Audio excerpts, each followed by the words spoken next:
kadang-kadang ini faktornya banyak lah, tidak suka itu banyak ya. Tapi saya masuknya dari faktor dia tidak suka statistik karena persepsi yang salah tentang statistik. Makanya belajarnya harus dengan cara yang benar gitu. Tapi apakah dengan cara yang benar ini kemudian pasti suka statistik, ya belum tentu. Gitu kan, karena seperti tadi saya sampaikan ada banyak hal yang bisa membuat seseorang itu menjadi suka terhadap sesuatu.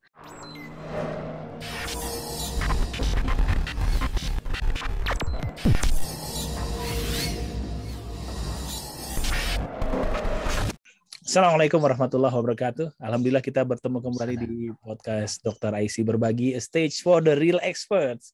Dengan tagline yang masih sama, duduk manis, berpikir kritis, dan tetap optimis.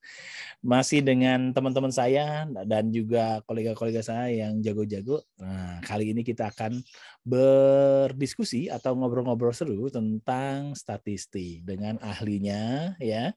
Tapi sebelum itu saya kenalin dulu nih ya, siapa beliau. Beliau itu adalah M. Sofiyuddin Dahlan, seorang ahli statistik terkemuka di Indonesia yang telah berpengalaman membantu lebih dari ribuan penelitian sejak tahun 2004. Nanti dikoreksi ya sama yang bersangkutan nih. Menulis 1000 buku statistik Sofiyuddin dan membuat e-learning statistik dan memberikan workshop statistik di berbagai tempat di Indonesia. Beliau lulusan Fakultas Kedokteran Universitas Indonesia di tahun 1994 sampai 2000, lalu kemudian melanjutkan Magister Epidemiologi Klinik Fakultas Kesehatan Masyarakat di Universitas Indonesia 2004 sampai 2007 dan kemudian melanjutkan ke Magister Humaniora Sekolah Tinggi Filsafat di Karya di tahun 2005 sampai 2016. Dan beliau pernah menjabat sebagai senior consultant di PS Stat Consulting, Your Partner in Medical and Health Research, suatu lembaga yang bergerak di bidang penelitian kedokteran dan kesehatan.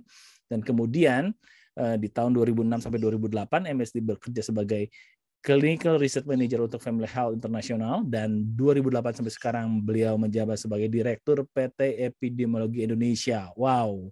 Dan juga beliau juga sering mengadakan workshop-workshop dan juga berperan sebagai dosen tamu di berbagai universitas. Oke, ini luar biasa karena tidak sembarangan dan tidak banyak dokter-dokter yang kemudian berperan atau berkecimpung di bidang statistik. Tapi sebelum itu saya panggilkan asisten saya, Dr. Siti Nadira atau Dr. Ipo. Assalamualaikum, Po. Waalaikumsalam warahmatullahi wabarakatuh, dokter. Gimana, Po? Sehat, alhamdulillah. Ini lebih baik, lebih fresh. Alhamdulillah hari ini tidak jaga. Assalamualaikum, Dr. Sofiyuddin. Waalaikumsalam warahmatullahi wabarakatuh. Salam kenal semua. Salam kenal Dr. Ipo. Baik. Abang IC. Nggak usah pakai awal. Nggak usah ketahuan tuanya, Mas. Kan biasa dulu kita panggil abang. Iya. Kalau di kedokteran kan kalau misalnya dia kakak angkatan, kakak kelas, dia pakai bang gitu ya. Kalau enggak, mbak gitu ya. Oke. Nah, beliau adalah M. Sofiyuddin Dahlan. Ini aku panggilnya apa nih? Sofiyuddin, Mas Sofiyuddin atau boleh ya? Oke. Boleh. Sip. Soalnya beliau nih cool banget gitu, Po. Gitu ya. Aduh, Masya Allah. Nah, karena isi otaknya banyak, dokter. Oh iya. Ya, karena sangat berpikir statistik terus, jadi beliaunya jarang. Tapi kayaknya insya Allah beliau baik, dok. Iya. Statistik itu satu topik yang kebanyakan mahasiswa kedokteran menjauhinya sebetulnya. Yes, betul, dok. Termasuk saya juga, dok. Gitu ya. Oke, Mas Sofiyuddin, gimana ceritanya sehingga dari kemudian kuliah di Fakultas Kedokteran kemudian tertarik menjadi ahli statistik? Monggo diceritain, Mas. Ceritanya kenapa ya gitu ya pertanyaannya ya? Iya. Kenapa? Ini pertanyaannya juga mesti dikoreksi nih. Kalau jawab kenapa sih banyak ya ininya. Faktor yang menyebabkan saya akhirnya terjun di bidang ini. Tapi kalau saya cerita kronologis aja ya. Yes. Saya cerita kronologis saja. Jadi saya masuk FKUI tahun 94.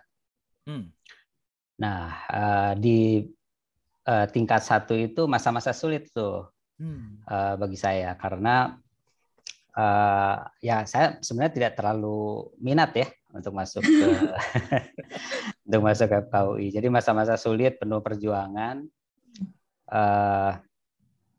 Saya sempat kembali berusaha belajar untuk lulus UMPTN lagi tuh. Wis, nyoba apa dokter? Wah biasa tuh. Pingin ke sana ke kampus satu lagi lah. Gitu. Nah, tapi ada yang menggagalkan ya biasa karena itu kan sekarang sudah takdir ya. Tapi pada saat itu saya menghadap salah seorang psikolog di FKUI.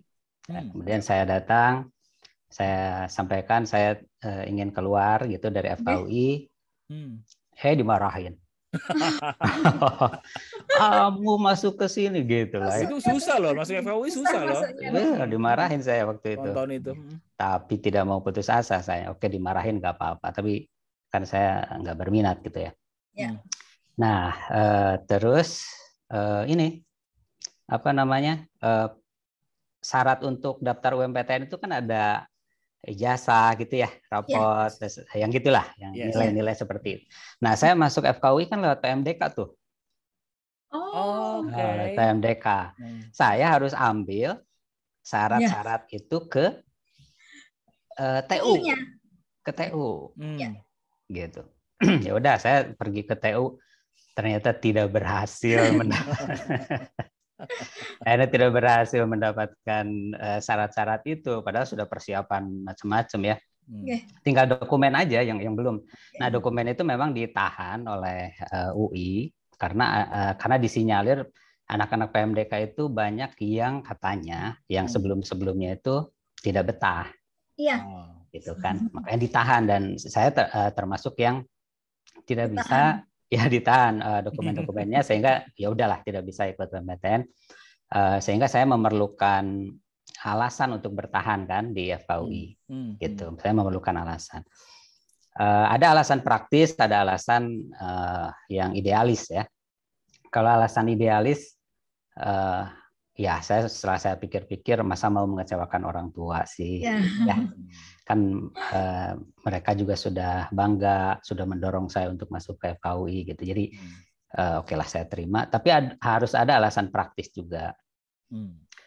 Nah, teman saya ini hebat nih, teman saya ini Dr. Arif Rahman ya. Dr. Arif Rahman itu sejak dulu suka punya nasihat-nasihat praktis. Kalau biasalah kalau antar teman kan ngobrol. Quote gitu ya? Iya. Terus saya tanya gimana nih? Ya udah saya memutuskan untuk bertahan deh, paling tidak lulus S-Ked lah gitu. Gitu kan, paling tidak lulus S-Ked. Bagaimana caranya saya supaya bisa bertahan di FKUI? Saya bilang. Karena kalau ngikuti pelajaran kayaknya, penderitaan 4 tahun gimana? Kayaknya nggak akan menikmati, saya bilang gitu ya. Nah, terus ada yang bagus itu disampaikan oleh Arif ya, Arif bilang kamu suka apa? Sebenarnya kamu suka apa? Terus saya bilang ya saya sukanya sih ya eksakta gitu kan, eksakta gitu kan, matematik, fisika yang gitu-gitu. Ya udah sekarang kan kamu kan ini anggota LPP. LPP itu Lembaga Pengkajian dan Penelitian. Nah, ekstrakurikulernya ya. Ekstrakurikuler di FKUI kan ada LPP namanya. Ya udah kamu ini aja lah, aktif di LPP aja 4 tahun. Pelajaran nggak usah diperhatikan gitu lah. Gitu. Jadi ya saya itu tuh. Jadi sejak saat itu memang di kegiatan di LPP itu, di Lembaga Pengkajian dan Penelitian ini mudah-mudahan ada ya, ini anak-anak LPP yang sekarang gitu ya, yang mengikuti podcastnya Dr. Aisy ini. Kalau mereka mau menemukan expert yang the real expert, dia akan dapat channel ini, insya Allah.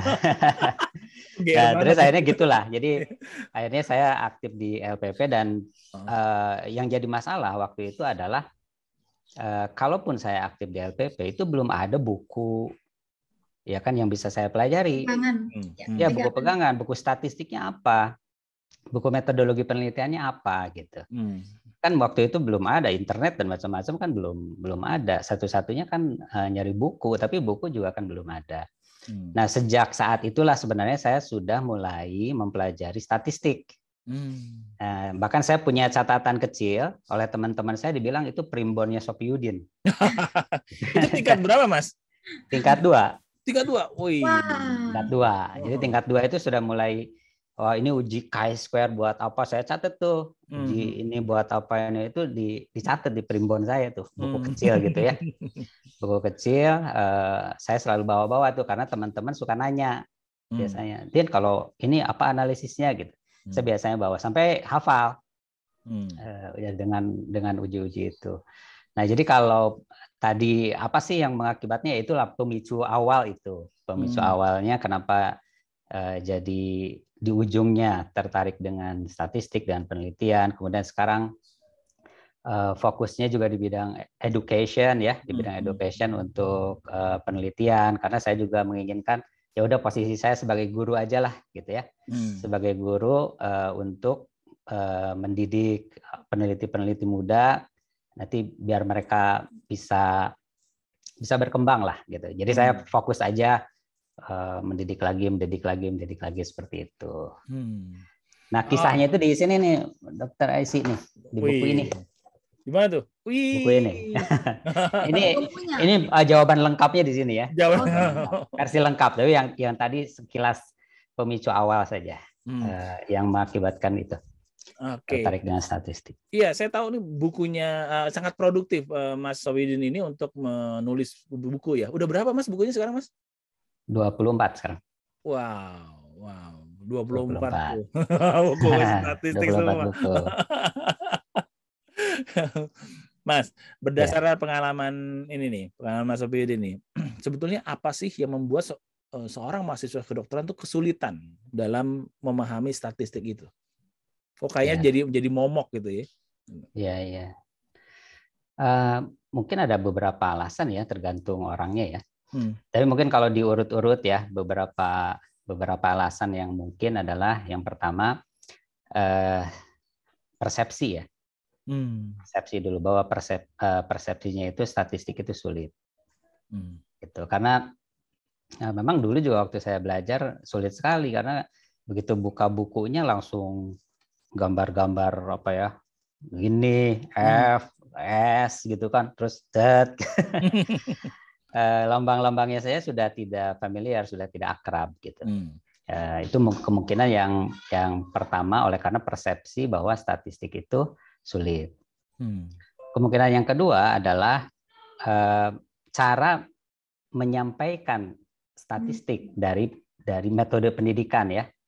Dari metode pendidikan untuk menyampaikan statistiknya itu mungkin caranya nggak cocok, karena mungkin saja tertarik, tapi oleh karena cara penyampaiannya nggak cocok, jadi nggak tertarik gitu. Seperti saya dulu waktu SMA dengan pelajaran kimia itu agak sulit tuh, nggak suka lah gitu. Tapi begitu ketemu dengan guru yang enak menyampaikannya, jadi ingin gitu, jadi ingin belajar kimia dan malam ingin masuk ke jurusan kimia gitu, gara-gara bukunya. Jadi kemungkinan yang kedua adalah dari sistem ya, dari sistem. Makanya dulu karena saya juga berpikir seperti itu, waktu itu saya juga sudah berpikir tuh waktu mahasiswa itu, saya harus menemukan cara bagaimana belajar yang enak gitu kan tentang statistik dan mengajar yang benar. Itu ada dua. Jadi belajar dan mengajar. Makanya tagline-nya metode MSD itu kan metode yang mudah, mudah, S-nya simple, D-nya sederhana. Metode yang mudah, simple, sederhana untuk belajar dan mengajar. Oke. Gitu. Karena itu memang cita-cita saya gitu. Kenapa metode yang mudah untuk belajar? Karena dulu saya kesulitan untuk belajar. Gitu. Wah, pokoknya. Tapi karena saya memilih kehidupan di luar FK-nya itu, ya saya nikmati kan. Karena memang saya suka gitu. Nah, itu waktu itu saya punya kesulitan untuk belajar statistik dan metodologi penelitian. Berikutnya adalah bagaimana menyampaikannya gitu. Kan kalau misalnya kita sudah paham sendirian kan nggak enak, nggak bagus gitu. Ya kan? Kita harus bisa menyampaikannya kepada orang lain. Iya. Nah, gitu. Ya, kadang-kadang kita mengerti tapi kemudian how to deliver kepada orang lain juga sulit ya. Perlu art sendiri gitu ya. Nah, Ipo, ada pertanyaan nggak? Nih mumpung ada legendnya nih. Banyak, Dok. Silakan. Maaf, Dr. Safiyudin. Sebenarnya saya sih hidup di awal kerja juga mulai di penelitian. Cuma masalah statistik tuh hampir saya nggak ngerti, Dok, sebenarnya.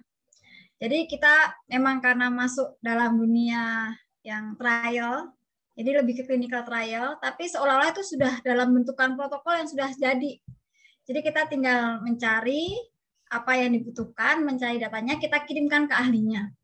Nah, saat kita bikin sendiri, itu kan harus ada yang statisnya mau yang mana sih, gitu kan, Dok. Itu benar-benar saya yang kayak, aku nggak ngerti nih, gitu kan. Terus mau mulai belajar, saya juga agak bingung mau mulai dari mana. Jadi pertanyaan saya, Dok, kalau kita mau mulai benar-benar penelitian yang dari awal, istilahnya saya nggak akan nyari yang terlalu bagus banget tuh belum, Dok. Mau nyarinya yang hubungan apa dengan apa dulu nih. Jadi kalau misalnya, karena saya kebetulan jaga di emergency room, Dok, jadi kan pengalaman sehari-hari itu lihatnya adalah pasien yang seringkali readmisi. Jadi beberapa kali sudah masuk rawat, sudah pulang kok masuk lagi. Jadi kadang-kadang kan ada beberapa hal yang harus kita teliti sebenarnya. Apa sih yang membuat dia itu sering kayak IGD? Apa sih kadang-kadang soalnya tidak semuanya emergensi kayak IGD, Dok. Jadi kadang-kadang penampakannya tidak emergensi, tapi pasien cancer tuh kalau dicari pasti ada masalahnya. Jadi kadang-kadang kita ini datang nih, kayaknya kan kadang kita awal masuk itu kan pasti udah ada triasenya, dokter. Jadi pas triase awal 1 sampai 4, jadi mana yang emergensi, mana yang enggak. Nah, pasien itu kan kadang-kadang dia pengennya ditanganin. Saya ini sakit loh, saya tuh ditanganin. Gitu. Dan kita ya udah kita lihat dulu. Nah, dengan kayak gitu kan kadang-kadang saya pengen bikin suatu penelitian itu yang sebenarnya simpel, cuma bermanfaat. Nah, saya mau nanya ke Dr. Safiyudin, baiknya saya belajar statistik dari mana sih, Dok? Maaf ya, Dok, ini mungkin masih dasar lah. Baik, justru itu memang fokus perhatian saya. Jadi proyek saya memang untuk menjawab pertanyaan Dr. Ipo, gitu ya. Belajar statistik itu bagaimana kan, gitu ya tadi saya sampaikan. Nah, saya sekaligus menyampaikan metode MSD karena metode MSD itu kemasannya. Jadi untuk menjawab pertanyaan Dr. Ipo, maka akan saya jawab ya jawabannya metode MSD, gitu kan. Tapi bagaimana? Nah, metode MSD itu begini. Jadi berdasarkan pengalaman, lalu berdasarkan survei yang saya lakukan terhadap ratusan responden, itu kalau diurutkan, saya tanya apa sih kesulitan terbesar di dalam belajar statistik atau di dalam penelitian, gitu kan? Saya tanya itu karena saya ingin tahu perspektif orang bagaimana gitu. Walaupun saya sudah punya hipotesis kira-kira jawabannya apa gitu ya. Rupanya yang top dua pertama itu adalah besar sampel. Nah, yes. Itu biasa tuh kalau proposal, Dok, besar sampelnya berapa gitu. Gitu ya. Terus yang kedua statistik. Uji statistik. Betul. Uji statistiknya apa? Nah, yang ketiga ini ajaib di Indonesia ya. Ajaib di Indonesia. Banyak yang menjawab kerangka konsep. Oh, kerangka pikiran kita gitu, Dok. Iya, kerangka konsep bagaimana. Nah, itu yang diungkapkan itu. Nah, ya oke lah. Karena itu yang dijawab, maka berarti saya harus memprioritaskan untuk menjawab 3 masalah itu kan? Iya. Enggak. Nah, setelah dipikir-pikir, 3 masalah itu adalah masalah statistik. Ya kan? Itu adalah masalah statistik. Oleh karena itu, jawabannya ada di saya membuat metode yang namanya multi-aksial statistik diagnosis. Multi-aksial statistik diagnosis. MSD lagi tuh. MSD lagi. Udah ada 3 MSD tuh. Safiyudin Dahlan, terus mudah, simpel, sederhana, sama multi-aksial apa? Statistik diagnosis. Diagnosis. Diagnosis gitu. Diagnosis ya. Nah, filosofi dasarnya gini, ya karena saya kan pendidikan kedokteran, gitu kan. Kalau untuk menyelesaikan suatu masalah pasien, intinya kita harus mampu mendiagnosis, kan. Iya. Kalau diagnosisnya benar, terapi benar. Iya. Setuju nggak, Dokter Ipo? Ya, setuju. Nah, seninya itu di diagnosis masalahnya. Karena diagnosis itu kalau ada pasien kan kita sendiri yang harus melakukan diagnosisnya. Nah, begitu diagnosisnya benar, ya sudah terapi sih buka buku juga bisa, kan?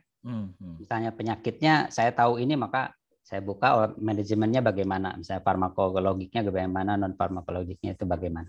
Nah, masalahnya itu adalah di diagnosis. Nah, pertanyaan tadi mengenai besar sampel, uji statistik, kerangka konsep itu obat. Jadi besar sampel itu obat, gitu kan? Statistik itu obat, kerangka konsep itu obat. Nah, besar sampel akan benar, statistik akan benar, kerangka konsep akan benar jika tahu diagnosis. Jika tahu diagnosis statistik. Diagnosis apakah bermaksudnya masalahnya gitu, Dok? Ya, masalahnya itu pasiennya. Oh. Nah, misalnya Dokter Ipo punya pertanyaan penelitian. Nah, itu masalahnya. Itu pasiennya. Nah, pasiennya itu lalu didiagnosis. Ini diagnosisnya apa nih? Nah, kalau diagnosisnya udah betul, nanti Dokter Ipo akan bisa menentukan obatnya. Yaitu besar sampelnya apa, analisisnya apa, kerangka konsepnya bagaimana. Gitu. Dan berita baiknya di dalam statistik itu cuma ada 42 diagnosis. Tuh. Nah, sedikit. Kalau penyakit kan banyak banget, Po. 42 juga banyak, Dok. Nggak diringkas. Statistik itu 42 diagnosisnya. Diringkas-ringkas bisa karena dari 42 diagnosis itu yang sering muncul kan beberapa. Gitu. Nah, dan lebih sederhananya lagi adalah untuk bisa menentukan diagnosis 42 ini, Dokter Ipo hanya perlu paham 27 terminologi. Pelajari aja 27 terminologi.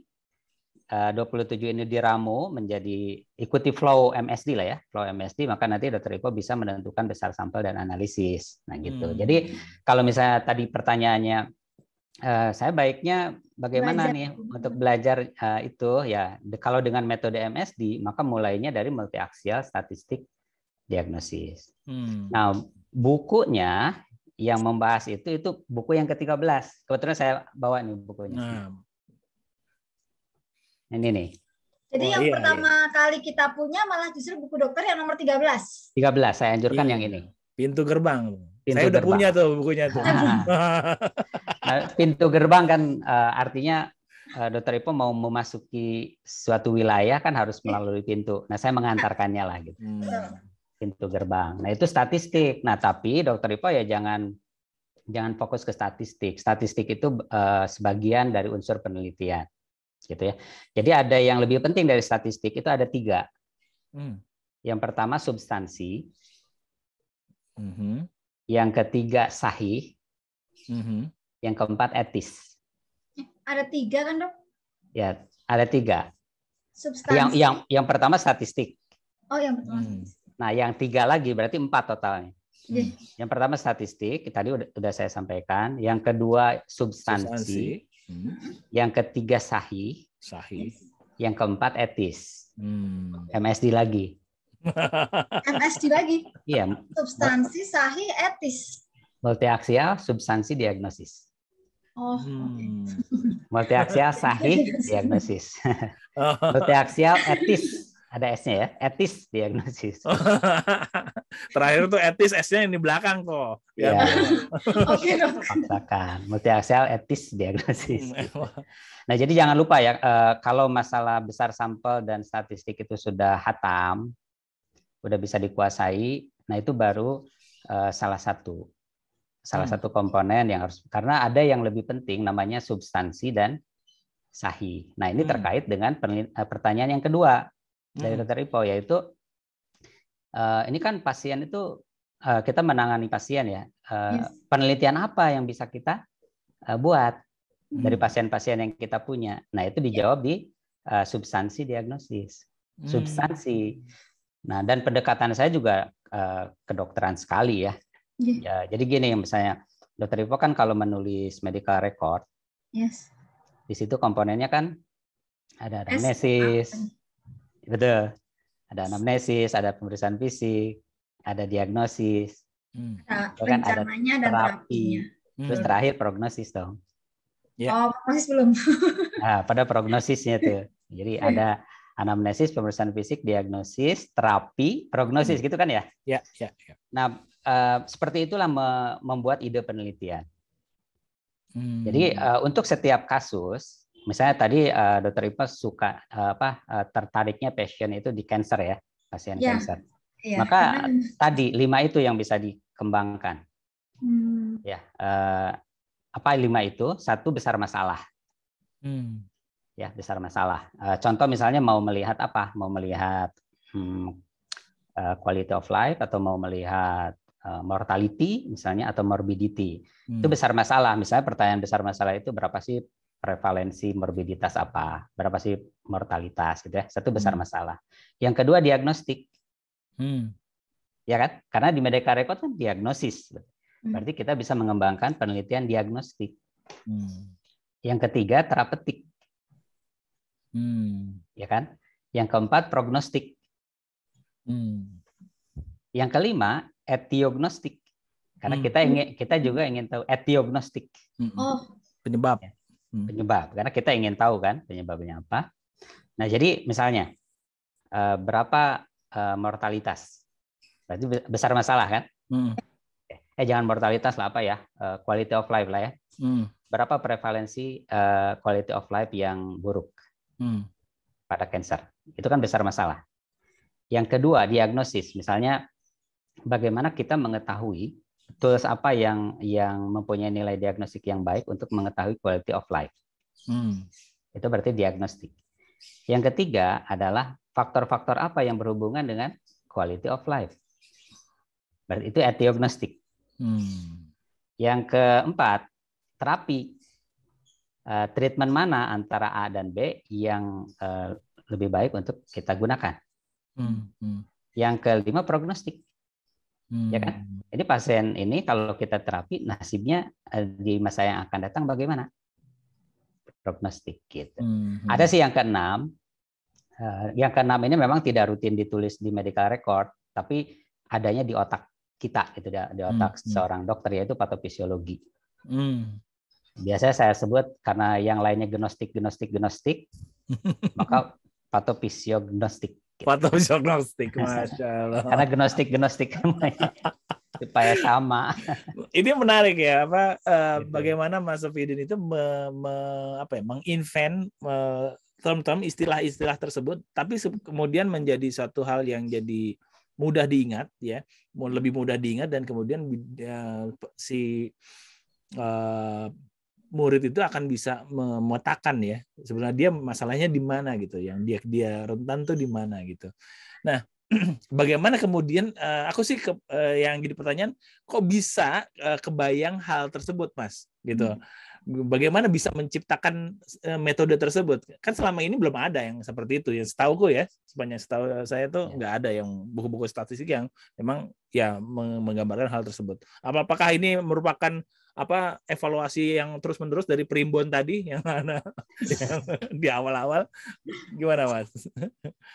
Iya sih, kalau direnungkan mungkin ya, ya mungkin dari tadi ya yang awal dulu itu saya bercita-cita ingin mempelajari statistik dan ingin mengajarkan. Mungkin itu sudah terbenam dalam pikiran saya sejak dulu, makanya gitu ya. Jadi alam pikirnya memang ingin itu gitu, ingin membangun metode tersebut untuk belajar dan mengajarkan. Tapi kalau dilihat dari prosesnya sampai menjadi versi yang saat ini, itu memang proses. Misalnya saya membuat dulu itu orang sering taunya itu tabel hipotesis Sophie-Udin. Karena saya membuatnya dalam bentuk tabel. Gitu. Kalau sekarang kan dalam bentuk flow chart kan. Nah, kalau dulu saya buat tabel tuh dalam bentuk tabel. Terus lama kelamaan saya pikir ini tidak bisa mengakomodir semua variasi diagnosis. dalam bentuk tabel ini. Yang bisa mengakomodirnya adalah dalam bentuk flowchart, ya, dalam bentuk mapping seperti itu. Gitu. Jadi betul proses untuk menjadi versi saat ini, yang saat ini yang saya ajarkan itu adalah proses dari dulu ya, dari primbon itulah. Primbon itu sangat penting. Dari primbon itu sampai saat ini itu proses. Dan itu kan diujinya dengan banyak cara ya. Pertama diuji lewat klien. Saya berhadapan dengan, kalau dihitung sampai sekarang kan ribuan klien. Jadi diuji dengan masalah-masalah. Gitu kan, diuji dengan itu. Yang kedua, diuji dengan presentasi. Jadi saya misalnya diundang oleh suatu universitas gitu ya. Wah, yang saya hadapi kan profesor, doktor, itu gimana gitu ya. Tapi dari pertanyaan-pertanyaan itu kan terasah itu metode. Gitu kan. Jadi terasah oleh klien, terasah juga oleh tanggapan-tanggapan dari peserta. Dan itu semuanya saya ambil semuanya gitu. Saya terima masukannya sehingga jadi seperti ini gitu. Wow. Itu luar biasa. Dan kemudian Mas Sofiyudin mendaftarkan metode tersebut menjadi hak cipta gitu? Ya, itu saya daftarkannya tahun 2016. Tahun 2016 ya. Jadi dimulai coret-coret tahun 95. Gitu kan.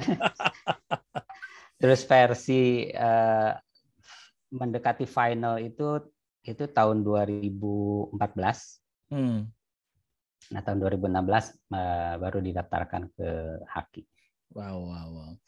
Apa yang terbersit di pikiran Mas Sofiyudin pada saat mendaftarkan itu? Ini kan beralih nih dari ya bukan sekedar ya, artinya dari mengajarkan statistik, memahami statistik menjadi suatu entrepreneur nih. Begitu dia daftarkan hak cipta. Apa yang terbersit pada saat itu, Mas? Apa nih? Aspek apanya nih? Nah, kan kalau entrepreneur pasti ada komersialisme dong. Oh iya. Nah, apakah memang ke arah sana atau gimana nih?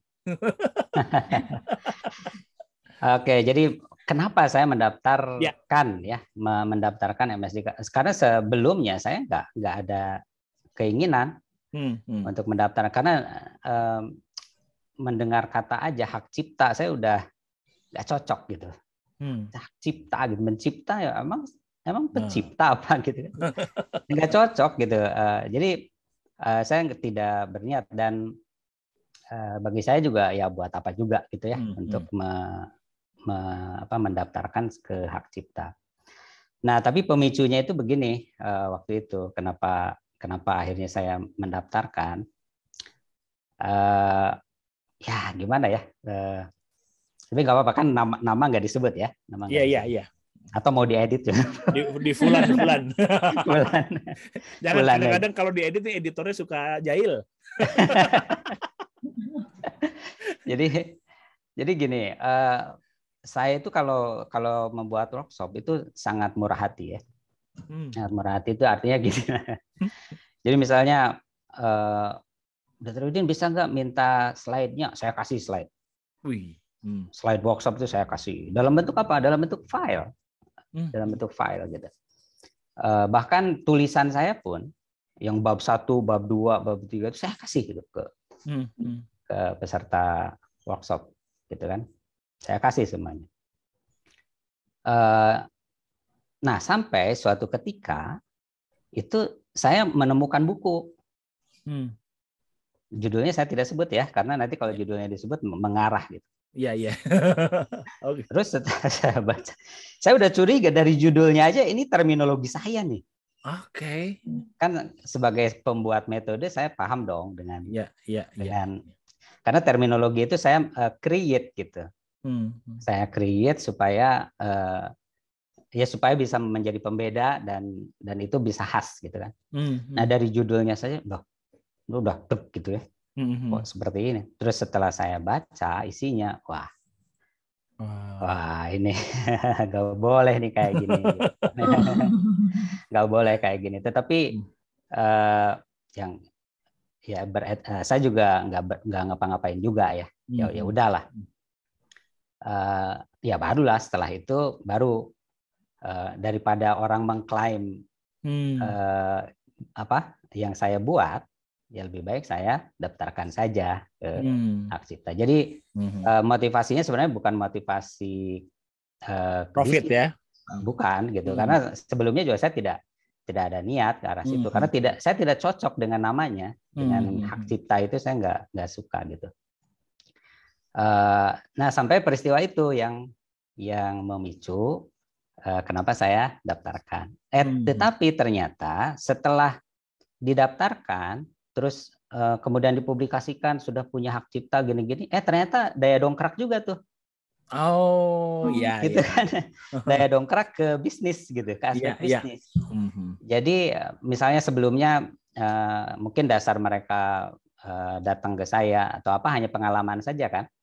Saya punya pengalaman karena pendidikan kan saya di bidang statistik nggak fokus ya. Iya, iya. Saya ambil epidemiologi memang sampai tahun 2007 selesainya. Tapi pendidikan formal misalnya saya ngambil PhD, doktor di bidang statistik itu kan nggak ada gitu. Nah rupanya orang itu juga selain melihat pendidikan, orang ingin melihat pengalaman. Gitu kan. Jadi supaya orang kok bisa percaya ada pendidikan, ada pengalaman. Nah, pendidikan ya gitulah. Saya S2 epidemiologi yang terkait dengan penelitian. Kemudian pengalaman itu saya ngajar. Saya memberikan konsultasi sudah ribuan, terus saya ngajar di lebih dari 70 institusi. Saya menulis buku, itu kan pengalaman juga. Ya. Nah, ternyata dengan adanya Haki itu daya dongkrak juga, daya dongkrak yang kesekian. Gitu, bahwa ini sudah Haki karena Haki itu kan populer nih. Waktu itu ya, tahun-tahun 2014,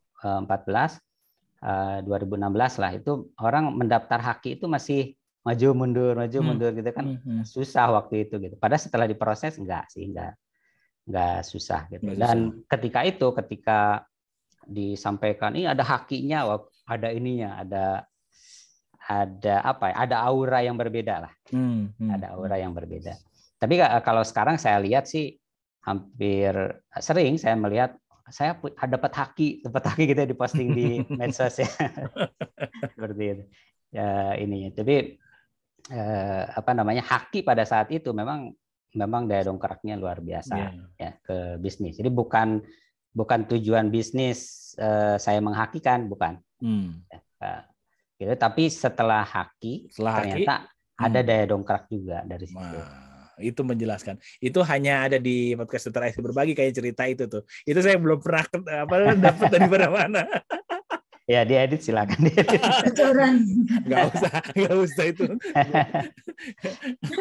Oke. Po, ada yang mau ditanya, Po? Ada, Dok. Ya, Dr. Sofyudin, kalau misalnya kita sudah berusaha kan dokter bilangnya kita harus belajar dulu dengan bukunya dokter yang nomor 13 itu. Setelah kita ambil, apakah di situ juga ada yang tentang setelah kita tahu alarnya kemana, kita mau ngambil masalahnya apa, kerangka jadi nih, jadi udah ngerti masalahnya di mana, faktor apa yang mau kita cari sudah ada, besar sampel kita sudah belajar nyari. Nah, nanti mengenai uji yang mau dipakai, apakah sudah masuk di situ atau ada buku lagi atau saya harus belajar apa lagi, Dok?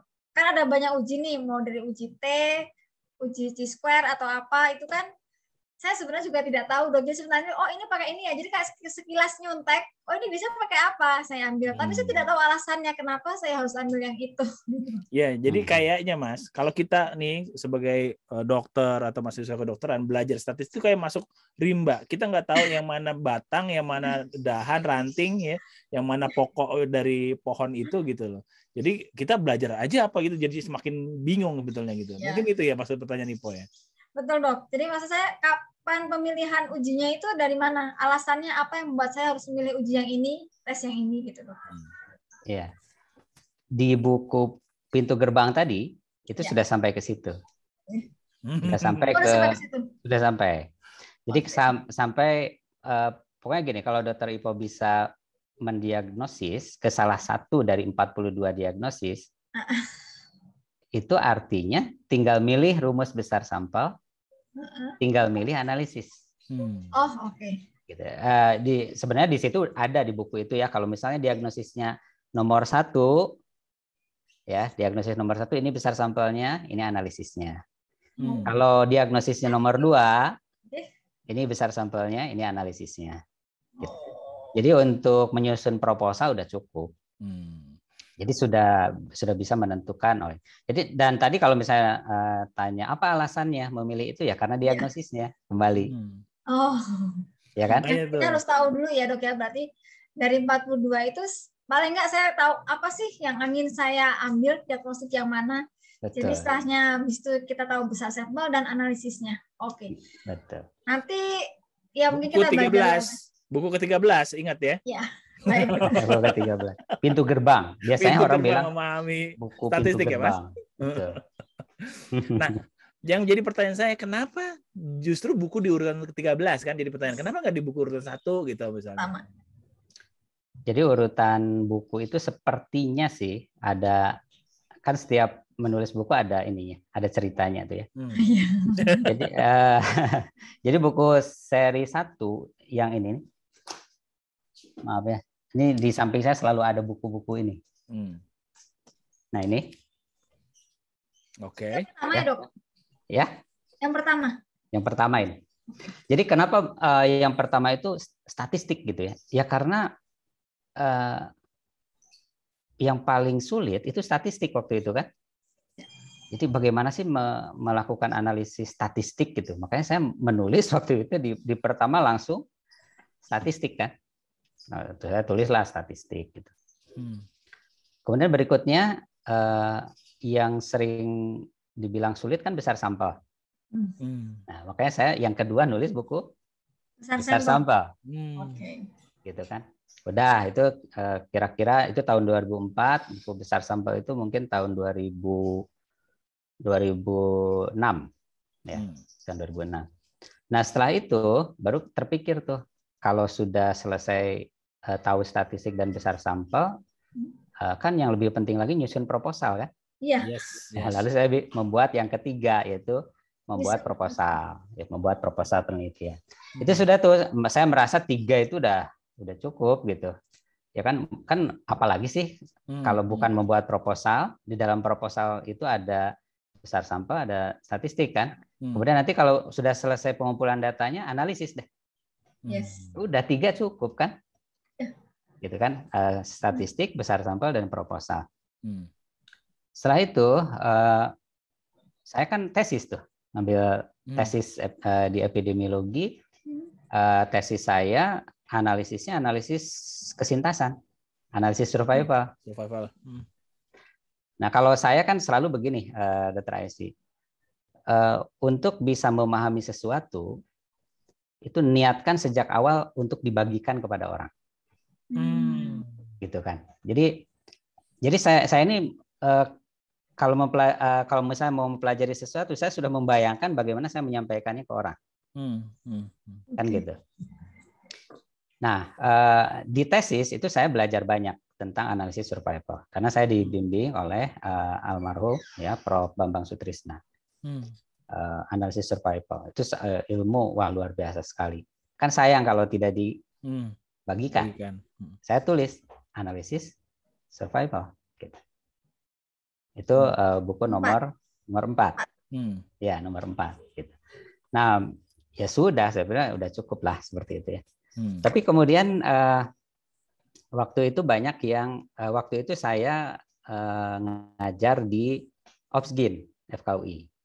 Kan diminta oleh Prof. Opi untuk mengampu metodologi penelitian. Gitu. Jadi waktu itu selama 3 bulan itu intensif tuh sama PPDS OPSGIN. Saya dalam seminggu itu 3 kali masuk membimbing untuk penyusunan proposal. Targetnya 3 bulan selesai proposal kan gitu. Nah itu diuji lagi tuh metode MSD itu, diuji. Dan saya berpikir kan nggak selamanya nih saya bisa ngajar. Itu kan saya harus membuat sesuatu supaya nanti mahasiswa nanti itu nggak usah ketemu saya. gitu kan, belajar aja. Nah, makanya materi-materi yang saya sampaikan ketika saya mengampu metodologi penelitian di bagian obstetri ginekologi RSCM FKUI, itu saya bukukan semuanya.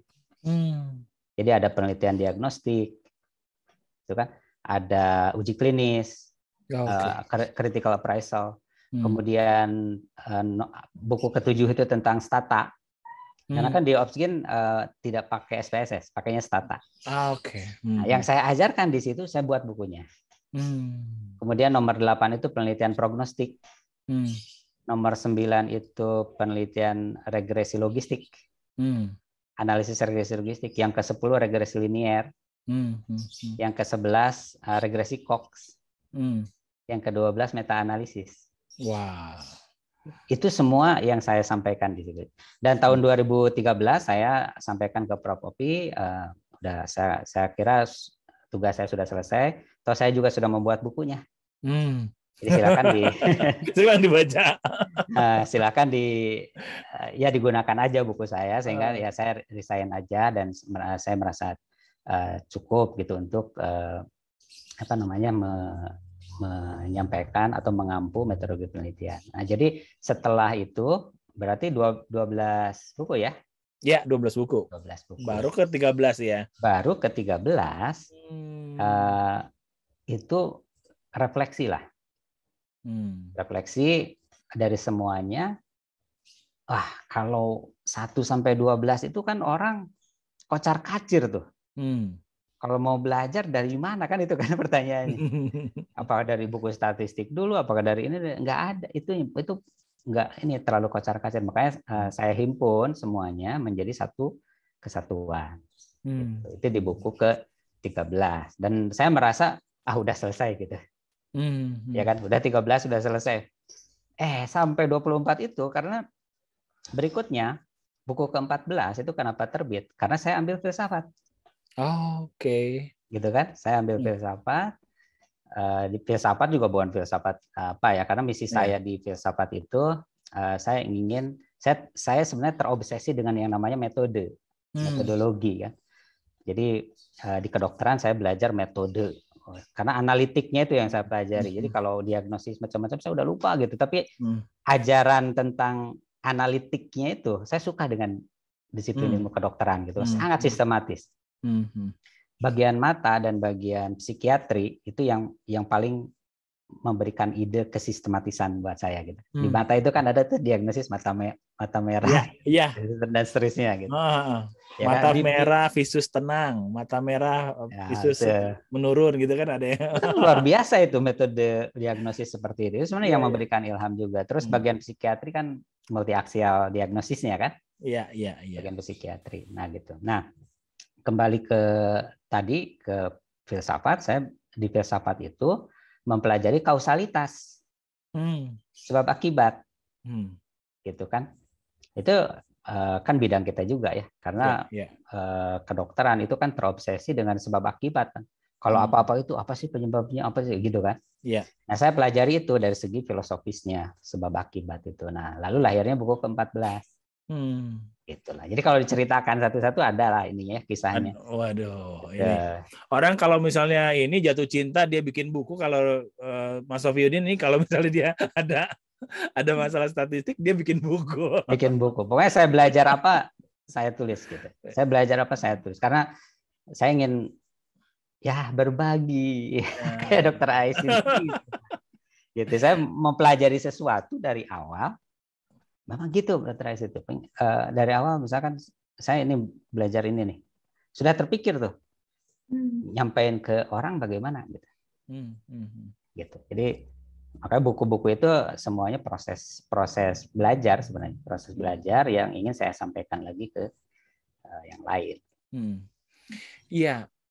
Di podcast ini saya bertemu berbagai macam narasumber ya, dan sometimes itu aku tercengang-cengang dengan pemikiran yang nggak terduga gitu. Seperti tadi misalnya kita mesti highlight tuh Dr. Ipo. Kita jika kita ingin belajar dan memahami sesuatu, niatkan dulu bahwa kita akan mengajarkan suatu saat orang lain. Kepada orang lain. Itu amazing sih kalau menurut saya itu. Mas editor tolong diinin ya, di highlight ya. Awalnya belum terfikirkan tuh dok. Iya. Akhirnya beda lagi kan, karena tiap orang beda ininya mindsetnya ya dok. Jadi untuk belajar tuh apa sih tujuan kita gitu kan? Iya. Belum nyampe kayak Dokter Sofyudin dok. Nah itu gunanya. Kadang-kadang kalau misal di podcast ini kita juga dengan mengobrol gini, jadi dapat banyak horizon baru, ya cakrawala baru, sehingga itu bisa berguna juga nanti buat menambah ilmu kita gitu ya, wawasan kita gitu. Wow. Sekarang 24 buku. Gimana Mas? Mau sampai berapa buku? Ada target seperti itu? Atau tergantung ada masalah lain apa enggak gitu? Sempat vakum, tidak menulis. Karena kan tantangan di Indonesia itu pembajakan. Iya. Oke. Pembajakan. Nah, karena saya seorang periset gitu. Saya ingin tahu nih. Perbandingan buku bajakan dengan buku orisinal itu berapa yang terjual? Berapa dok? Saya ingin tahu tuh. Nah, saya kan di kita kan banyak marketer ya. Nah, ada marketer itu yang membuat software yang saya gunakan untuk meriset itu. Jadi kalau marketer itu menggunakan software tersebut untuk tujuan marketing ya, untuk tahu produk apa yang lagi laku, di siapa penjualnya dan lain sebagainya. Tapi saya beli software itu tujuannya adalah saya ingin tahu buku saya yang ori berapa terjual, yang bajakan berapa terjual. Dan si software itu mendeteksinya di marketplace. Gitu kan. Bisa mendeteksi apa yang terjadi di marketplace. Oke.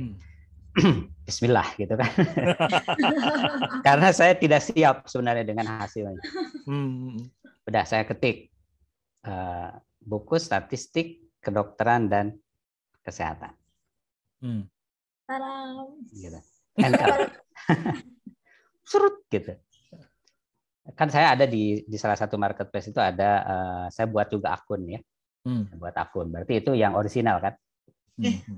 Yang orisinal. Nah, sementara yang lain-lainnya yang saya tahu bukan dari saya, karena ada juga yang ngambil dari saya dan itu saya tahu tokoh-tokohnya, itu saya sebut sebagai bajakan. Dan itu ketahuan juga dari harga sih. Udah, saya bilang ke staf saya, tolong dihitung berapa buku yang terjual di toko kita, berapa buku bajakan. Saya enggak, pokoknya hitung sampaikan ke saya gitu. Udah, ya udah gitu. Ya, jadi waktu itu hasilnya adalah di tahun pertama itu 1 banding 10. Satu apa nih? Satu yang ori. Satu ori. Jadi 10 bajakan. 10 bajakan. Oke. Wah, itu beberapa hari sih saya itu ya. Wah, terpukul gitu. Terpukul sekali gitu.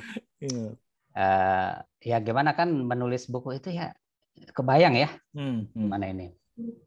Sementara bajakan itu kan udah selesai. Gitu udah saya bilang ya saya perlu treatment juga tuh ya, perlu terapi juga atas hal tersebut. Saya cari caranya untuk memberikan terapi bagaimana menghadapi hal seperti itu dan alhamdulillah saya dapat. Setahun kemudian, karena softwarenya setahun, masa berlangganannya, saya pakai lagi. Jadi saya nggak pakai software itu untuk tujuan marketing. Saya pakai untuk meriset aja. Coba setelah 1 tahun, dicek lagi. Saya lakukan hal yang sama. Dan ini hanya untuk buku pertama aja ya. Buku yang lainnya saya nggak berani deh, udah deh, nggak kuat. Ini hanya buku 1 aja. Nah, wah ini lebih dahsyat. 1 banding 20. Kita 1 banding 20. Ya sudah sih, karena pada saat yang kedua saya melakukan riset, itu di situ ada proses saya belajar. Maksudnya belajar menerima itu seperti apa sih gitu ya. Belajar menerima, belajar menghadapi hal-hal yang memang kita nggak punya kuasa gitu untuk menghadapinya. Itu bagaimana sih caranya gitu kan. Nah, jadi begitu keluar hasil yang kedua, ya sudah sih nggak begitu memukul ya, tawa-tawa aja gitu ya. Kita terima aja, ambil sisi yang lain lah dari hal tersebut. Nah, jadi sampai sekarang, sampai buku yang ke-24 terbit sampai sekarang itu sifatnya saya hanya cetak ulang atau merevisi. Oke. Gitu. Dan saya juga belum ada ilmu baru gitu yang signifikan untuk saya bagikan. Karena kalau saya tulis juga terlalu spesifik. Ya kan? Nah, yang baca juga ya siapalah, paling ya kalau ada yang tanya atau apa baru saya sharing-sharing gitu.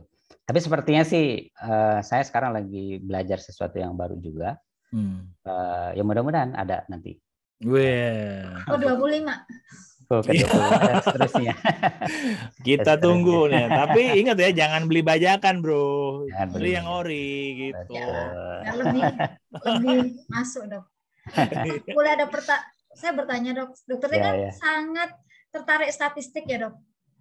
Harusnya kan kita juga kadang-kadang kita melakukan suatu penelitian itu karena tugas, karena disuruh, karena ada hal yang mungkin CPNS. Padahal sebenarnya manfaatnya kan banyak ya, Dok.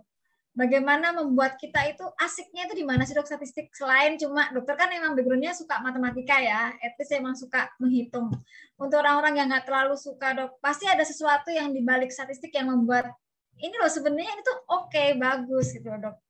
Apa sih, Dok, yang di dalamnya itu yang bagusnya, yang baiknya itu apa sih, Dok, statistik? Ya macam-macam juga ya. Saya tidak ada jawaban umum atas pertanyaan. Itu pertanyaan yang sulit itu. Kayak misalnya apa sih yang kamu suka dari anak misalnya? Dari dokter anak gitu, ke dokter anak susah juga saya jawabnya gitu. Tapi buat seorang Muhammad Safiyuddin Dahlan nih, gimana? Apa yang menarik dari statistik itu? Kalau saya sedang memotivasi orang lain untuk tertarik statistik ya, saya pertanyaannya itu misalnya bagaimana nih saya supaya suka, kan banyak cara untuk supaya suka gitu. Nah, yang menjadi fokus perhatian saya adalah kembali ke kadang-kadang ini faktornya banyak lah, tidak suka itu banyak ya. Tapi saya masuknya dari faktor dia tidak suka statistik karena persepsi yang salah tentang statistik. Makanya belajarnya harus dengan cara yang benar gitu. Tapi apakah dengan cara yang benar ini kemudian pasti suka statistik, ya belum tentu. Gitu kan, karena seperti tadi saya sampaikan ada banyak hal yang bisa membuat seseorang itu menjadi suka terhadap sesuatu. Nah, dari banyak hal itu saya masuk dari satu pintu yang namanya belajar. Gitu. Jadi kalau dengan belajar yang benar ya, bagaimana mempelajari statistik dengan cara yang benar, mudah-mudahan itu menjadi pemicu, ya kan, untuk menjadi pemicu agar hambatan-hambatan yang lainnya, mungkin punya hambatan macam-macam ya, hambatan-hambatan yang lainnya pelan-pelan juga teratasi dengan hal tersebut. Gitu. Ya misalnya saya bisa jawab, kan manfaatnya statistik banyak, kan segala sesuatu itu tidak terlepas dari angka, kan gitu kan. Bisa aja. Tapi saya memfokuskan diri pada satu pintu itu, dari segi pedagogi ya, yaitu dari aspek bagaimana belajarnya. Ini ngomong-ngomong juga dulu juga saya mungkin di kedokteran itu saya pikir-pikir apa karena metode belajarnya ya. Metode belajar di kedokteran waktu itu. Ipo senyum-senyum tuh. Karena enggak, Dok, awalnya saya masuk kedokteran itu karena jadi kebetulan dari background petani ya, orang tua, jadi nggak ada mengarahkan saya mau kemana. Terus tiba-tiba detik-detik pas mau SPMB, waktu itu saya nggak PMDK, Dok, SPMB biasa. Itu guru matematika saya bilang gini, kamu jadi dokter aja kok, nanti kamu bisa praktek di rumah nemenin anak. Terus coba masukin, alhamdulillah keterima. Setelah masuk pun sebenarnya saya nggak cocok dengan kedokteran, Dok. Kok ternyata hafalannya saya nggak jago hafalan. Saya nggak pinter sih, tapi saya lebih menyukai matematik dan fisika. Terus tapi saya nggak mungkin keluar, Dok, karena saya nggak ada yang biayain lagi. Itu pun nggak mungkin mengecewakan orang tua saya. Terus ya udah saya selesaikan sampai sekarang. Tapi alhamdulillah sih kayaknya memang passion saya di situ. Mungkin emang Allah, oh ini kamu jalannya seperti ini. Jadi sampai sekarang ya alhamdulillah cocok lah. Nah, Kerja oke, ini oke. Cuma awalnya juga sempet saya, aduh kok kayak gini sih gitu kan. Cuma nggak mungkin saya keluar. tapi kisahmu tuh mirip sama kisah Mas Safiyudin tuh. Betul. Sukanya matematika sama fisika. Ya udah, balik lagi ke Litbang lah. Mirip tuh ya. Kita punya kisah yang serupa lah ya. Mas, aku mau nanya nih, kan sejauh yang aku tahu, seorang ahli statistik itu biasanya ngasih ikannya, Mas, bukan pancingnya. Oh iya. Tapi kan kalau Mas Safiyudin ini kayaknya ngasih pancingnya gitu. Iya. Kita nyarikan sendiri. Betul. Iya, kenapa hal itu dilakukan? Terus kedua, target Mas Safiyudin untuk mengasih pancing itu sampai seberapa jauh dia mengail? Ya. Sama teman-teman itu sebenarnya saya punya julukan yang ada satu lagi, yaitu Pak Guru. Pak Guru. Gitu. Jadi orang tua saya guru, ayah saya guru, ibu saya juga guru. Nah itu mungkin sifat guru itu turun tuh ke saya. Gitu ya. Jadi saya membayangkan gini aja lah.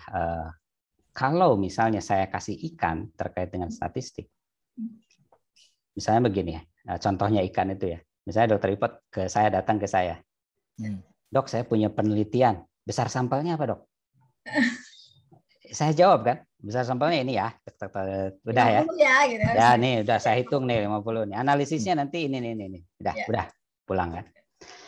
Nah kalau dalam pendidikan biasanya nih ketemu pembimbing, kata pembimbing bukan ini maksud saya pertanyaannya, nah, gitu kan. Ini maksud saya pertanyaannya ini kan ganti tuh, datang lagi kan ke saya, Dok penelitian saya ganti, sekarang besar sampelnya apa, analisisnya apa, ya saya jawab lagi.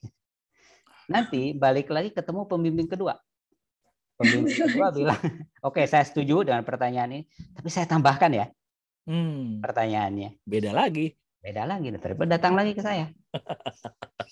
4 kali lumayan tuh. Kali berapa? Iya. Dari segi penghasilan ya. Tapi nggak puas itu. Saya nggak puas dengan pola seperti itu. Karena di awal-awal juga seperti itu dulu waktu tahun saya baru lulus kan saya udah mulai itu kasih konsultasi. Nggak puas itu. Orang bolak-balik nanyain hal yang sama. Apa nggak ada cara yang benar supaya nggak kayak gini gitu. Lalu saya membayangkan. Saya juga dulu kan dosen di FKUI di bagian biologi. Saya membayangkan kalau saya membimbing mahasiswanya kayak gini, bolak-balik kayak nanya hal yang sama. Jadi gimana nih? Nggak efisien sekali gitu. Nah jadi memang saya tidak puas kalau memberikan ikan, gitu. Jadi saya memberikan kail. Jadi klien saya itu kalau dia tanya besar sampelnya apa Dokter Widin, saya nggak jawab. Saya akan ajarin bagaimana mendiagnosis. Kenapa? Supaya nggak balik lagi, supaya nggak nanya lagi ke saya, nggak usah ngapain lah. Ada yang lebih penting lagi di selain besar sampel dan analisis itu ada yang lebih penting lagi, itu yang mestinya kita bicarakan. Jadi nanti sekali ketemu sama pembimbingnya mau kemana ya kayak jurus aja udah bisa ngelayanin gitu. Mau merubah pertanyaan, mau nambah pertanyaan, mau apa ya udah, ya kan. Nah itu kail yang saya berikan kepada klien-klien saya, juga kepada peserta workshop saya kan saya selalu menganjurkan ikut yang pertama dulu, yang tadi ya, multi-aksial statistik diagnosis. Karena kalau sudah itu mengetahui itu udah merdeka deh tentang besar sampel statistik yang menjadi stigma terbesar peneliti gitu. Nah mengenai sampai sejauh mana gitu ya, saya ingin mengajarkan kalau misalnya cakupannya itu substansinya sampai sejauh mana, tentu empat aksis tadi ya. Saya ingin seseorang itu kalau menggunakan metode MSD itu tamat gitu, selesai. Jadi mempelajari multi-aksial statistik, mempelajari multi-aksial substansi, mempelajari multi-aksial sahih, mempelajari multi-aksial etis. udah ilmu saya itu gitu. Itu ilmu saya itu, dan udah itu kail semua, itu bukan ikan, itu kail. Jadi yang saya sampaikan itu metode semuanya, metode. Tapi kalau pertanyaan Dr. Aisy sampai sejauh mana cakupannya, nah saya mulai berpikir untuk go internasional. Jadi ya udah Indonesia sudah oke lah, saya udah berusaha untuk menyampaikan kepada para peneliti, kepada mahasiswa dan lain sebagainya. Terus saya berpikir ya kenapa enggak mulai berpikir yang menggunakan ini bukan hanya Indonesia saja. Gitu ya. Jadi mudah-mudahan lah ada jalannya supaya bisa ke arah sana. Amin. Masya Allah. Insya Allah. Bisa Masya Allah. Betul, makanya kita bisa melihat bagaimana pergerakan pemikiran seseorang ya. Bagaimana dia tidak puas dengan satu achievement, dia naik lagi, upgrade lagi. Dan itu kita mesti berbincang-bincang dengan orang yang inspiratif seperti Dr. Safiyuddin ini. Masya Allah. Satu lagi yang aku mau tanya dan penasaran. Tadi disebutkan ada Stata pada saat lagi ngajar di Opsin ya. FKUI. Nah, kemudian aku tahunya kan ini Mas, jadi apa sih yang software original Stata ya kalau nggak salah ya? Iya. Apa tuh sebagai apa? Sebagai endorser atau apa? Oh, reseller. Reseller ya. Ya. Ya, reseller Stata. Apa keuntungan Stata dibanding software lain, Mas?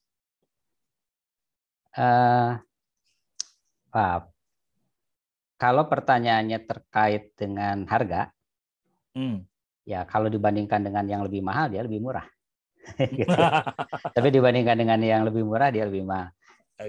Tapi relatif dia relatif dibandingkan dengan software yang lebih populer itu jauh lebih murah ya. Kemudian begini, Stata ini bukan karena bukan karena saya reseller ya, bukan karena itu, tapi karena saya membandingkan aja. Karena kalau saya bisa aja resign sebagai reseller kan bisa.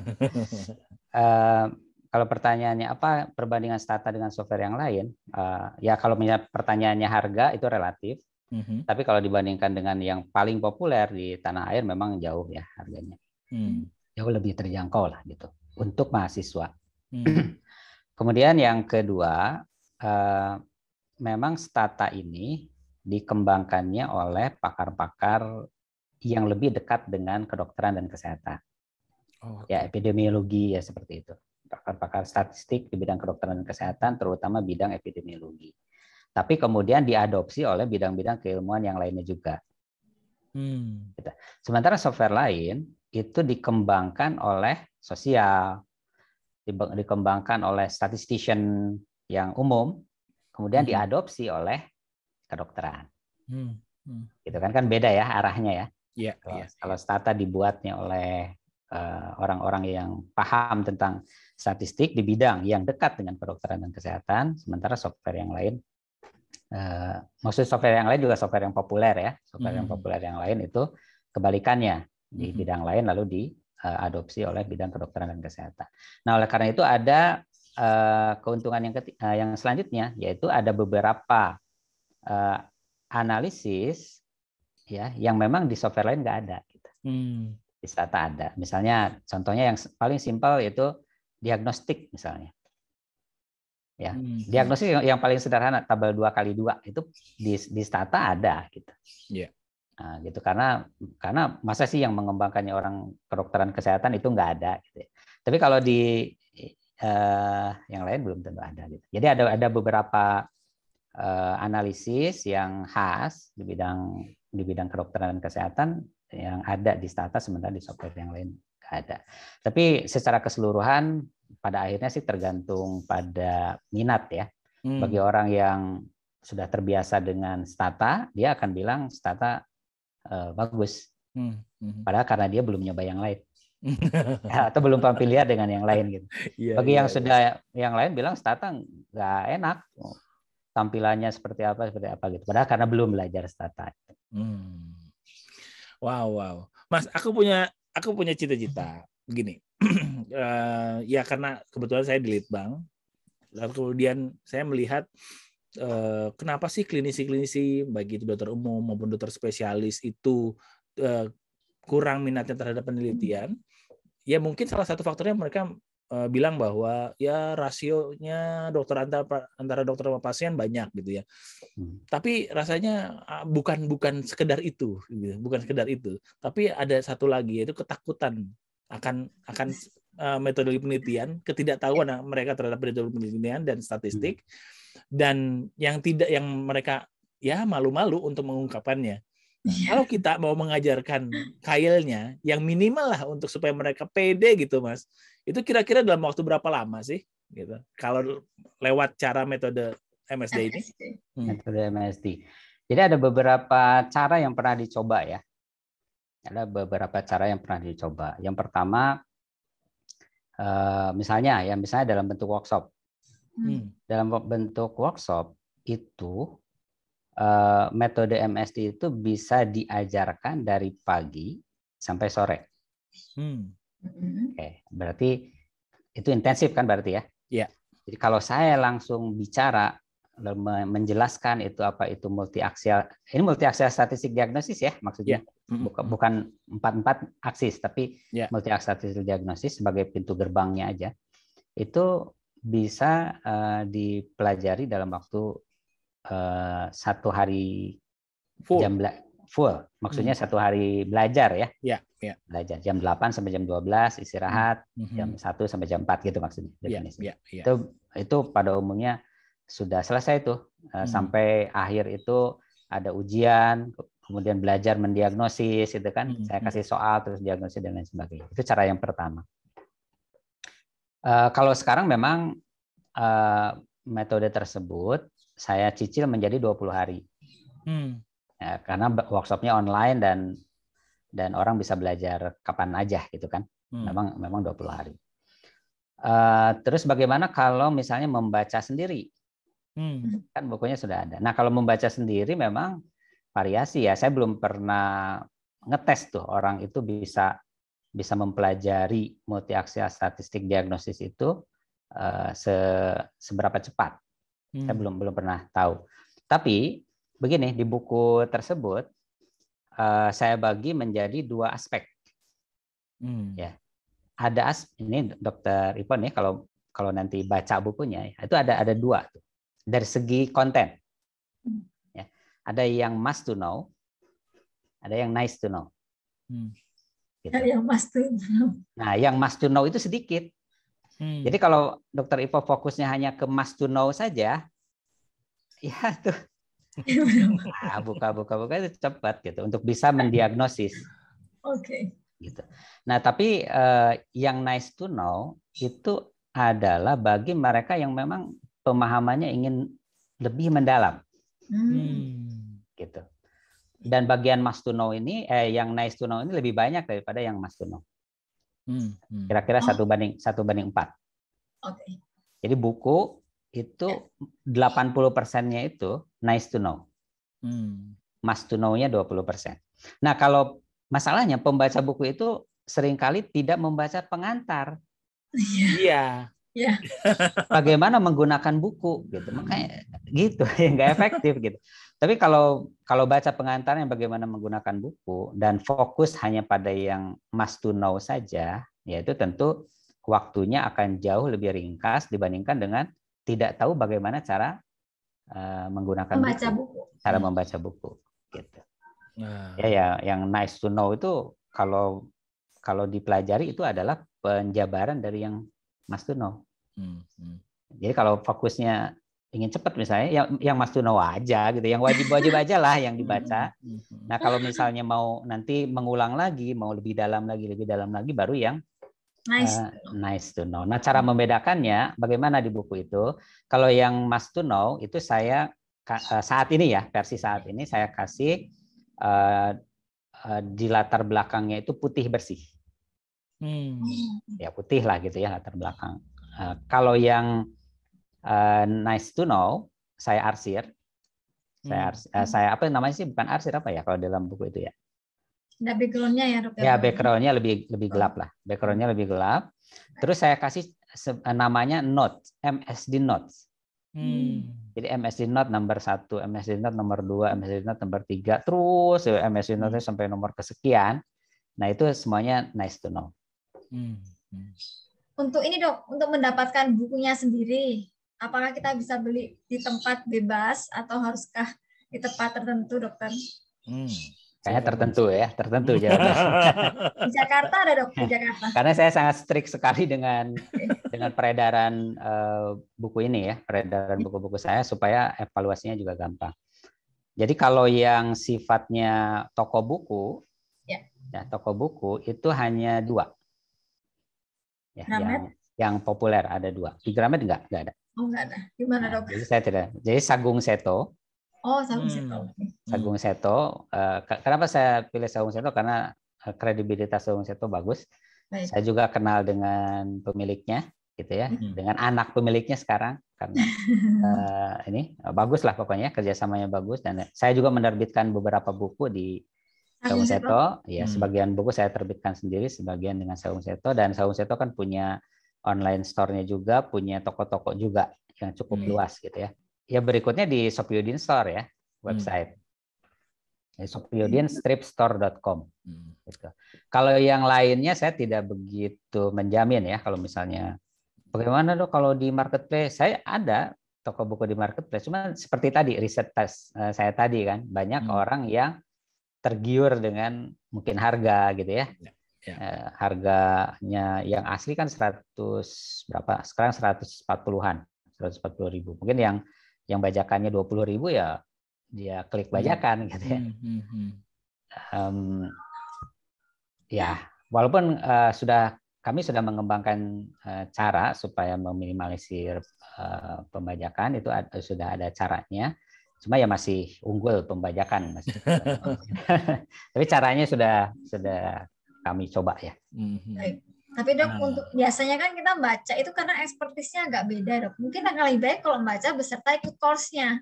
Untuk mengetahui course-nya kapan itu bisa dilihat di internet dok. Iya, ya betul. Di sopyudin.com. Gampang ya. Sopyudin.com. Klik aja websitenya sopyudin.com. Informasi lebih lanjut bisa di situ ya mas ya. Iya, Sopyudin. Paling gampang lah Sopyudin.com. Instagram ada dokter.msd.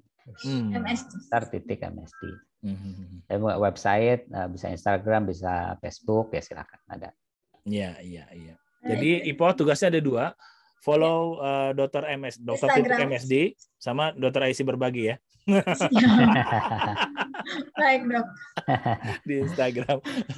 Oke, nih ternyata kita semua nih yang bertiga ini sangat menyukai statistik. Kenapa? Karena kita nggak kerasa 1 jam lewat loh. 1 jam lewat kita nih bincang-bincang tentang statistik. Kalau kita nggak suka, nggak mungkin segini nih. Oke. Habis ditanya ternyata. Tugasnya sebagai pendamping, kesan-kesannya terhadap narasumber di episode kali ini. Monggo. Kesan pertama secara pribadi, dok. Ternyata dokter ini bisa menyelesaikan dokter, tapi beliau bisa menjadi dokter yang sesuai dengan passion-nya beliau. Kan berarti kita kita semuanya yang jadi dokter tidak harus sebagai dokter jaga, tidak harus sebagai dokter yang masuk, ternyata bisa dokter plus yang lain.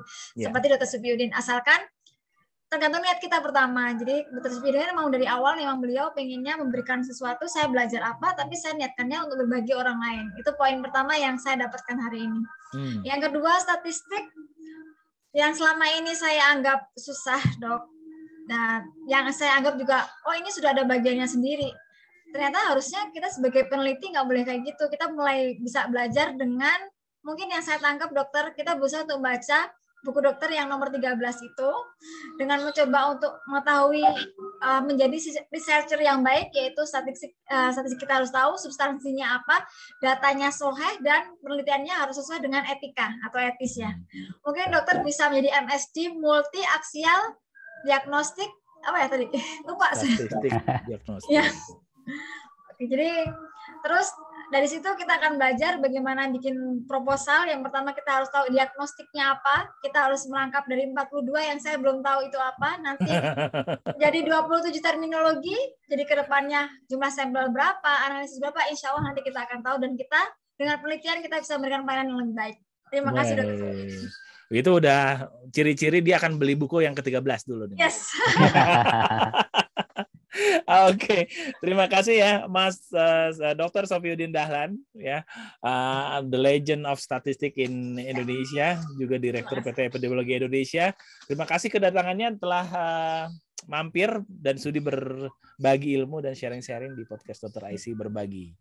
Juga terima kasih kepada IPO ya, Dr. Siti Nadiro sudah mendampingi saya dan bicara statistik. Dan jangan lupa ya, kayaknya memang passionnya Dr. Ipo itu di statistik ya. Ingat-ingat litbang.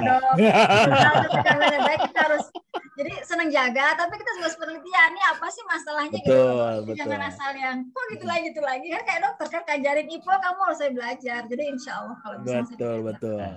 Ya, di klinis itu pasti banyak pertanyaan, Mas. Banyak menemukan masalah pada saat dia di prakteknya, dan kalau dia ditambah dengan ilmu ya, sedikit ilmu tentang statistik seperti metode MSD ini, insya Allah akan terpacu juga ke penelitian. Itu sih hipotesis saya. Mungkin nanti kita bisa buktikan sih. Oke, kita sampai di ujung dari obrolan seru kita di episode kali ini. Di podcast Dr. IC Berbagi, A Stage for the Real Expert, masih dengan tagline yang sama. Duduk manis, berpikir kritis, dan tetap optimis. Sampai jumpa di episode-episode berikutnya dengan ulasan-ulasan tentang sains dan kesehatan dan serta kedokteran yang seru-seru. Sampai jumpa. Assalamualaikum warahmatullahi wabarakatuh.